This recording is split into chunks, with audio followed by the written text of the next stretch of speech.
I don't know. This is a hard one. I'm sorry, guys. I don't know any. You didn't sing it. They don't sing "Eat Fresh." They do. Eat fresh. No, the whole thing. Subway. Eat fresh. That's it. All right, we're done.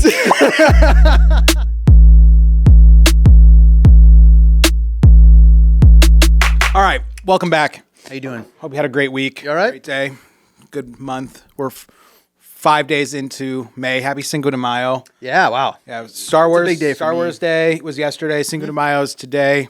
Tomorrow's Tuesday. So it's going to be a good week. All right. Why don't we start with our favorite things, Brennan? What's your favorite thing of the week? Oh man, this one's been cooking. We're gonna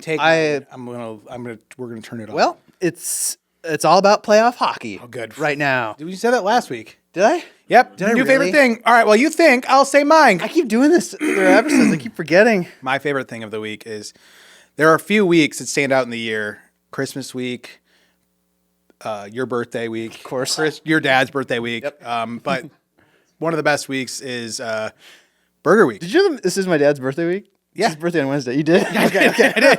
Hey, birthday, Chris. We know you're watching. Well played. You're doing your research. You know, This podcast is really getting better. Yeah, it is. We're hitting really, stride. yep, we're in it. Burger Week. Yeah, Burger Week, Ormond Beach Burger Week. It's I discovered it last year. I think this is the third year they've done it. Or no, this might be this is the third year, I believe. Any restaurants you're looking forward to in particular?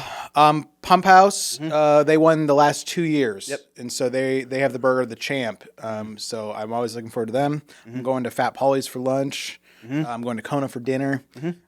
This is it's a good deal. It's a cheap burger. It's a great burger. The week of meat. So What is it? You have to do five to get your passport in. If you do all of them, which is a lot, I think there's 18, you get a gift card, I think. So fun times in our city. Get out there and participate. yeah, go support local businesses. What's the South American restaurant? Tangos? Tangos. Yeah. Their burger last year was awesome. It was. see what it they was. There was come a up with couple this year. last year that were really good, but I'm a little disappointed. I have to go out of town for a few days this week, so I'm going to eat as many burgers as I can while I can. Yeah, you have to. Yeah, that's it. How many burgers do you think you can house in a week? But the days I'm here, I'm trying to go for 5, but I'm only in town for like 2 days of burger. Okay. Week. So I'm on a mission. So Yeah. all right. What's your Good favorite luck to thing? you. My favorite thing is the spring birds. They're really loud right now in my house. I live kind of by the Tomoka State Park. And, I got woken up this morning by What's your birds. favorite bird sound? I think it's a barn owl. You have to do the noise. I don't like. We were. I learned it in we took Cornerstone. a class together. college. Yeah. The professor taught us barn owls go. Who cooks for you? Who cooks for you? Yep, there we go. So We learned something. bird tips. That'll be our next segment. You a birder? Stay tuned. Let us know. So Do you want to be? those are cool. We have 2. I've told you we have owls in our backyard. One of them I think was hit by a car though, so that was a big bummer. So it was in the middle of the road. So one owl down. But our chickens are safe. So Some birds live and you learn. Some birds get it. Some don't. That's it. All right. All right. Move on to our Favorite next things. segment.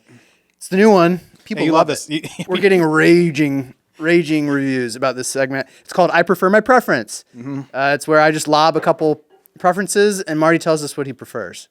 In real time. Simple Here we stuff. go. All right, first one. I think we're going to go, it's going to be more ocean beach theme today. First one, lakes or oceans? Lakes. Why? No sharks. No other reasons?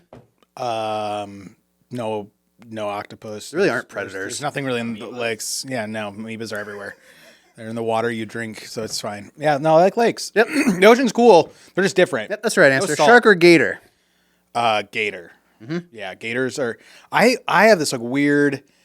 I'm gonna be just really transparent with you since you're the one here. You can trust me. Is I had a lot of not fear, just I don't like animals in general, but since I've moved to Florida, something has been awoken in my spirit of I have to encounter every dangerous animal. Yeah. To get over my fear of them. Yeah. And I've run to a bunch of snakes. And I'm getting much better with my snakes. I used to not even deal with some of the bugs. And I'm gonna. Yeah, there's help for people like you. Yeah, We slowly. Yeah, I'm just I'm becoming more adapted. Again, we grew up in the Midwest, so it's there were squirrels and raccoons, and you're that was all you saw. Yeah, even Rabbits. just 15 minutes ago, our staff was in the parking lot.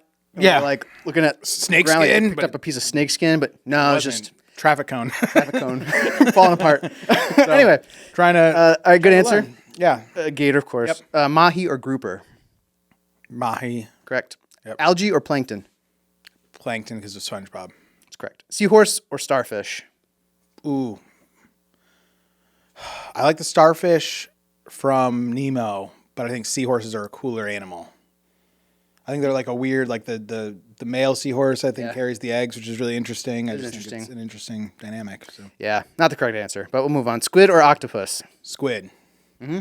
Yeah, they're way bigger. They're more ominous. I think octopuses are like very cool, but like deep sea squids, that there's these monster things. I think they're tastier too. I think so too. Some calamari. I had some calamari last week. It was great. What is the difference between squid or octopus? Has science figured that out? I think it's legs, and it's I don't think so. Shell or sand? shell. Shell. Shells. You know, you can collect them. You can All right. throw them. Shell or Bucky's? Bucky's, obviously. Bucky's or BP? Bucky's. Bucky's or... Bucky's. All right, last one. Manatee or Mainland High School? Manatees. Manatees. Why would you say that? They're the cows of the sea. Yeah. Very peaceful, unlike Mainland High School. Oh, wow. Throwing shade. I'm just kidding. Mainland's a great high school. It's fine. Guys, what's their mascot? The Buccaneers, I believe.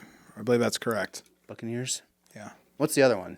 Mainland and The sea breeze. Sand Seabreeze, crabs. of course, yeah. Duh. Yeah. Sorry. Father Lopez. I didn't go to high school here.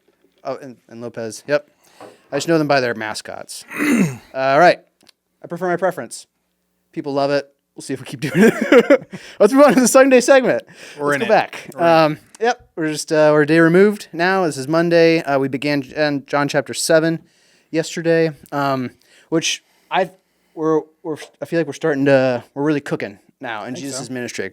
I feel like this is like a real inflection point of a chapter, because this is where like the word about the Messiah's arrival and the spreading of Jesus' teachings and like the so far private like traveling mission of this crew, this teaching crew, has just gone off without a hitch so far. But now like momentum has gained, word is spreading, and it can't really be contained. So now we enter chapter 7 with like right away with a discussion between Jesus and his brothers about when is the time to go public. If you were, it makes sense too, because the brothers are like, do it. Yeah. We're at Sukkot. Is one of the three biggest Jewish festivals. We should remind ourselves festivals, very important in Jewish tradition. They're a reminder. They commemorate important events in Jewish history. They do traditions, and there are a bunch of them. We participated, if you were here last year, for Good Friday. We participated in a Seder meal, and that meal actually is what kicks off Passover festival, one of the three big pilgrimage ones. So we find ourselves here in chapter 7 at Sukkot, Festival of Sukkot, or Tabernacles, where a lot of Jews are here in Jerusalem. So you'd think maybe it is a good time to go public. But Jesus doesn't seem to think now is his time. So how could we not have a discussion about God's timing this weekend?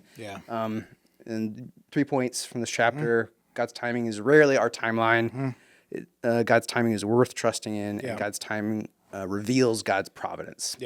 Right away, you have the best intros. I love your intros. Thank you. This one is unique. With the pizza bit. Can you tell us a little bit the story behind the conceptualization? I was just trying to figure out, like I racked my brain on it for a while, of like what could we use that like is the simplest illustration of like something being too early, something being on time, something being too late. And like I had this like clock thing that I was like, no, this is too like on the nose. And then I had like 3 or 4 other ideas that I was like, I wanted to do an easy bake oven was the easiest thing that I thought. I was like, oh, this will be just like funny because it's a toy. And then there was this bead thing I had planned out where it's like you put it in the thing, it melts the beads. But if you do it too early, they're not melted. You do it too long, they literally start on fire. But apparently they got banned for fire hazards. So, and I was like, what if we cook a pizza? Like everyone's cooked pizzas, everyone's burnt pizzas. And I was like, sometimes we like have to wait for God's time to be perfect. And like the idea of like, sometimes we want it now. So the idea of pulling the pizza out too early was there. And then it was like, I was trying to get it to be where I talked just long enough that it would burn. But during the first service, I just couldn't time it right. There were some like just things I was hard to gauge. Yeah, I practiced it the night before. I'll be honest, and I locked it in. It was great, and then I just in real time, it's tough to pivot. Like when you're down to like minutes and seconds. Remember the second service, I looked and saw it starting to like melt through the bottom, and my concern was like it's just gonna collapse and like just start on fire. And I was like, I don't want the fire department here again. They've been here like 3 times recently. In the past 2 weeks, and so. We love our firefighters in town, and we just like, I don't want to do it to them. They do real good by us. Thank you. Shout out. But I do think it's this picture of like too early, right on time, and too late. And I think sometimes people need to be told like, hey, wait on God's timing. Like sometimes you're acting too urgently, too quickly, and God is doing something in your heart and soul to strengthen you for the season you're stepping into. And sometimes we wait too long, and that is like the burnt pizza where it's like, God's giving you every open door, and you're like, ugh! And sometimes it just requires like faith and courage, and that's kind of where the pizza bit came in. Yeah.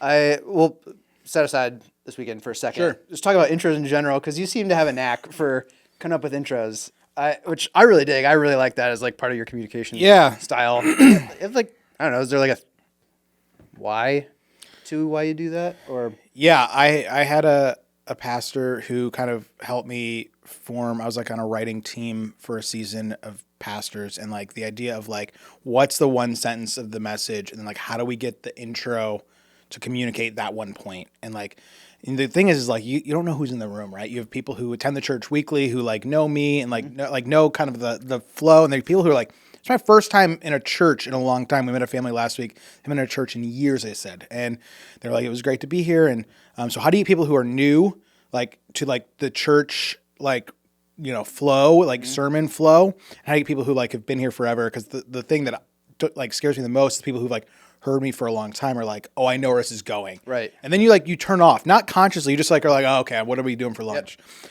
And so I try to figure out a way to like, how can I create like new language or new picture for something they've maybe have heard before, but if they've never heard it, how can they understand it? And so when you talk about timing again, it's like they watch me set the timer for the pizza and they're like, what the heck? And then you're like, they're already in at that point. You're like, what's any communication? The goal is like, how do you create the hook where it's like, have to get people listening within the minute or you've lost them the whole time. Yep. And so intros are my least favorite thing to write. Yeah. They're my least favorite thing to do. I often do them last because I just like dread them, and it's good to know like this is exactly what I'm talking about. So how do we connect this? But I think they're important. I think you can't dismiss them because people are like either in or out off the intro, and I want to obviously like get people's attention and eyes and heart on God's word. So, yeah, you might just be the intro prince of Daytona Beach. Try my best, All right, let's hop back in. Yeah. To talk about God's timing. Yeah. In particular, it kind of feels like it goes one or two ways most of the time, generally speaking, where we're either waiting for or being pushed to move. Sure. So I want to ask you one of each. What comes to mind when you think of like good practices for in the time of waiting? I talk about it a lot, but I think it is such a key practice that like I don't think you can dismiss. Like in the Bible, the value of it is like gratitude. And like the story that I think about all the time is like when the people, Joshua leads people across the Jordan River and they collect the rocks and they like make this monument to remember. And the idea is like people go back and remember like God's faithfulness. And I personally have like an inventory of things that God has done that I take note of to like go back and remember. It's like, man, it's like, because when things are difficult, right, I think we just naturally just look at like the mountain that's before us. But like when you look at the mountains behind you of how God has been faithful through those, I think it brings us to a place of like deeper faith. I think it's like, it's easier when you're like, oh yeah, remember when God did this and did this and did this? And I think gratitude does combat the anxiety of like the waiting today in a lot of ways. Yeah, it's like, I think it's that age old adage. I don't know who said it, but it's like, you can't be like unthankful and thankful at the same time. You can't be like worrying and thankful at the same time, like this weird overlap of like the power of gratitude. And I think it's true. I think it's like, just be thankful for what God's done, and I think it'll make the future better. So I think that's the easiest practice for waiting in the season of waiting. And then a practice for moving forward. Oh man, that one's tough. I'm naturally somebody who like wants, like, I rarely am the person who needs to, like, I'm not in that position very often where I'm like, I gotta go. Like, or like, I guess how do we posture ourselves to like being like open to like changes God has for us? Yeah. I think it starts a little bit by just like being faithful with the little things, and then the bigger moments come and it's easier to do. That's good. I remember making the decision to move down to Florida, and I was like, this was not on my bingo card at all. Like, Florida was not in the question. Ormond Beach was not in the question. Going from like the role I was at to like back to like a youth pastor. Not that it's like a bad role by any means. It was a great role, but it was a shift kind of in what I was doing to doing student ministry. And I was just like, if I didn't see God's faithfulness again in other areas, I think that would have been a much harder decision. But we felt full clarity that like God has led us to Ormond Beach and to do ministry here.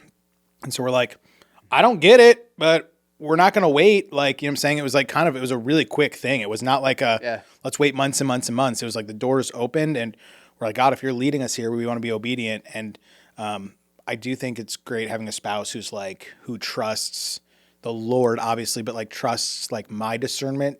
And she's like, if God puts it on your heart, like, she's like, I'm going to support and encourage, and like, we're all in. And it wasn't, for me, that was the thing. I was like, I'm really sensing we're supposed to go to Florida. And she's like, then we're going. And like, that was just kind of like the extra like bump of assurance of like, I guess we're going. Yeah. And like, similar to you, it's similar to your story too. It's just like, your spouse was like, yeah, we're going. And you're like, oh, let's do it. Yeah. And so I do think just being faithful in the little day-to-day things, it adds up, and it makes the bigger things less big, because you're like, nope, we're in the habit of being obedient. We're in the habit of trusting and exercising like our faith in God's faithfulness. Like, we're not testing God's faithfulness. We're trusting God's faithfulness, practicing our faith in God's faithfulness. So what's the prayer then on the lips for such things? I think it's what I said Sunday. I think it's, if you're in a season of waiting, give me strength to endure. I think if it's the prompting to move, give me the courage to move. Because I think a lot of people know when they have to do it, and they're just like, it is fear. It's a fear thing that keeps us in our place. It's a fear of failing. It's a fear of like, is God going to actually show up? Is God going to move? Is God going to deliver? And a lot of times we're just like, we'll just stay where we're at because it's easier. And it's like, no, God's calling us always into deeper waters, always. And I think we talked about it at church. We talked about it here. It's like, are we staying in the same spot? And I think that's not a good thing. Like, we should be able to say, hey, this is where God has like moved me or pulled me out into the deeper waters, because it's where trust is built, you know? Yeah. It's almost, too, there's almost a benefit in seeing opportunity cost of not 100%. And fearing the indecision just as much as the decision. Yeah. Dude, I don't want to be on like my deathbed one day and be like, what if like God was leading me here and I didn't have the courage to do it, to move. And that's like a real thing. Like, I don't want to have that day of like, oh man, what if I would have spoke up, or what if I would have done this? And like, I don't want to do that. And so if I sense God's prompting or leading, no matter how like silly it feels or like how crazy it feels, I would rather like push on the door, and then if like God, like, it's like up, act in trust instead of distrust. Yeah, totally. And I just think God's faithful. And there have been moments where I'm like, this is 10%, like, makes sense to me, but I'm just going to trust that God's going to show up. And I'd rather endure the experience of seeing like if God's in that than like just be like, let's wait till it's 25%. Like, God rarely reveals himself fully in those plans, I feel like, at least in my life. Yeah. Gosh. Man, there's more I want to talk about this, but I don't think we have time this episode. Go for it, Brennan. What do you got? Sure? Yeah. Oh, I want to talk about like what.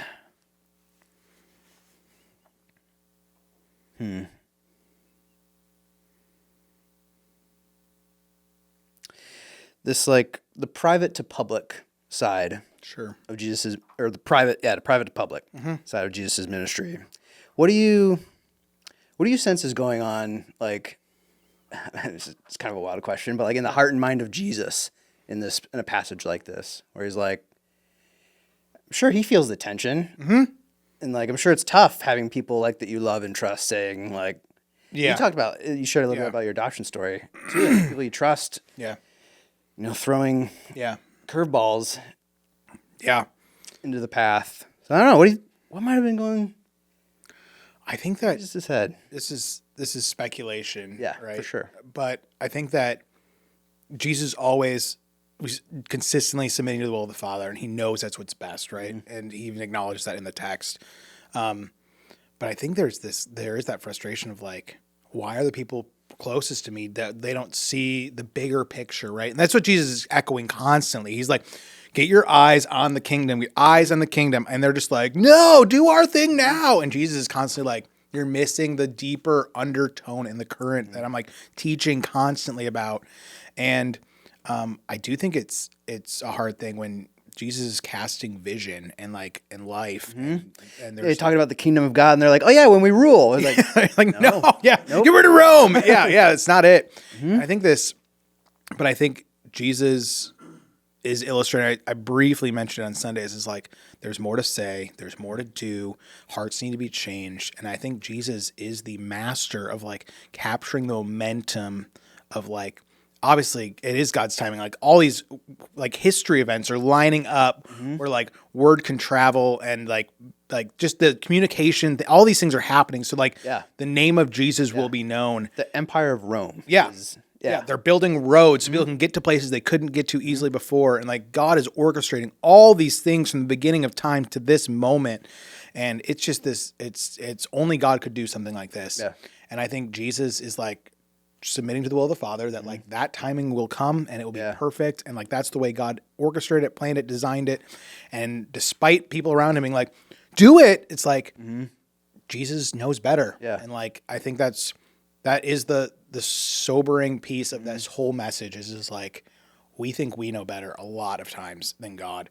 We never say that because it's like embarrassing, right? We'd be like, I know what I'm doing. But it's true. Like when we like blitz God's timing, like when we're like, yeah, I'm going to do it my way. Like, and we deal with the repercussions of that. I think there is this facet of like, man, like I thought my time was better than God's, and it's not. God's timing is perfect. And I say that, and I think sometimes it's like, it's said so loosely, but like, I also am aware that like, there are people in our church, there's people I know who are like going through horrific things right now. And it's like, I'm not dismissing the hardness of it, right? Because it's like, why would God do this? Why would that's it. I think we can't dismiss like the level of trust that Jesus is like. Right. 100%. And that, God. Like your timing's perfect. Yeah. And that is the hard thing about teaching sometimes is like, preaching to somebody who like, they're in it, like they're in it. And I don't know, that's just a hard thing, but hopefully they find peace in the truth of that in whatever facet that encompasses for them. Is just like, God's timing is perfect. I don't know why God allows certain things to happen the way they do or why and when, but I've been through enough, I've seen enough, and like I've read the text enough to know that like God is doing something despite the difficulty of the moment today. But I don't think you've seen it unless you've suffered. Like if you suffer, I think that you're like, man, God is going to do something in this. And if you haven't suffered, you're like shocked, right? But if you've been through difficult seasons in your life, you can be like, look back and see God's providence. So we talked about that. It's like, man, God is faithful and he's good despite, even in Romans, like Paul says in the harshest way, right? Where he's like, who is the pottery to tell the potter what it's to be? And you're like, that is like, it's Job 38. It's like, hey, Job, were you there when I fashioned the sky? Yep, exactly. It's like, you stopped the ocean and the land. Did you do that, Job? And it's like, it is this like hard thing to hear. Cause I think so often we're like, this is my whole world. And you're like, yeah, but God's working on such a bigger scale. And like, do we have the faith and trust to like rest in that? Yeah. All right. Cherry on top. Yeah. John 7. We'll continue on. In 2 weeks. 2 weeks. Yep. Let's talk about next week and then the week after that. So next week, we have our very own Cameraman 2, Pastor Armando, leading us in a message on prayer, which I'm really looking forward to. It's Mother's Day. we're going to be looking at the text where Hannah goes and prays, and specifically looking kind of not the whole focus, but a bit of it is going to be focused on the power of a praying mom. And that there's moms in our church, like, don't dismiss that when you pray for your kids, like, you're unleashing something. Yeah. Like, it's not just like a chant that you say before bed. Like, you are talking to like our Heavenly Father who hears our prayers, and that is powerful. And also for some people in the room, that's like they have moms who are praying over them even now. You know, I know like my mom personally, like, she lets me know from time to time, she's like, hey, I'm praying for you, and like that matters. And it like people's worlds are impacted by prayer. And what does it mean for us today? And so that's this week.